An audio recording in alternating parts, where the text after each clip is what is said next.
ဒီကဗီဒီယိုမှာတော့ mobile photography လောကရဲ့တကယ်ထိတ်ခေါင်တော့ထိုင်ရာလုံးဝ beast ကြီးဖြစ်တဲ့ Vivo ရဲ့နောက်ဆုံးထွက်ထားတဲ့ H300 Ultra နည်းနည်းလေးလိုတိုရှင်းလေးပြပြတယ်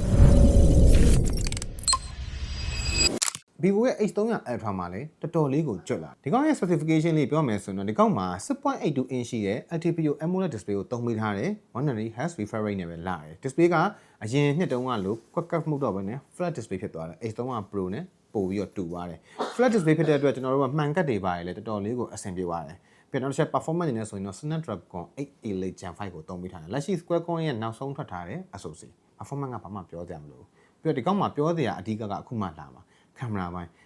မှာ200 megapixel main camera အထိကိုတိုးသွားတာဖြစ်တဲ့အတွက် point and shoot တွေမှာလည်းဒါပုံတွက်တွေကပို့ပြီးတော့ detail ကြပုံတွေထွက်လာတယ်ကာလာပိုင်းတွေလည်းတော်တော်လေးကိုမစိုးဘူးစမ်းကြည့်ရတာတော်တော်လေးမိုက်တယ်ပြီးတော့ဒီကောင်မှာ200 megapixel telephoto periscope တစ်လုံးထပ်ပါမယ်ပြီးတော့50 megapixel ultra wide တစ်လုံးပါမယ်ကင်မရာပုံတွက်တွေကတော့တော်တော်လေးကိုမှကျွတ်တယ်ပြီးတော့ 10:8 optical zoom လည်းရအောင်မယ်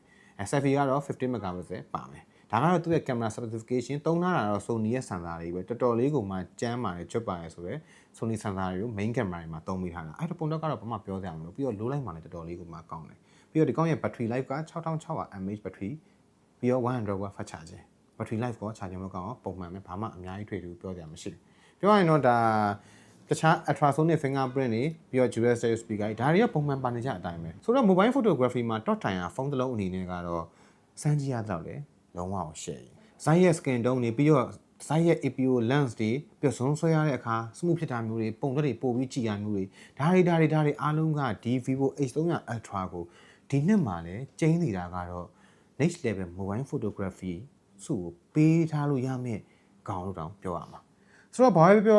2026မှာကင်မရာအကောင်းဆုံးဖုန်းကလည်းဒါပဲဖြစ်လာအောင်လို့ကျွန်တော်ကတော့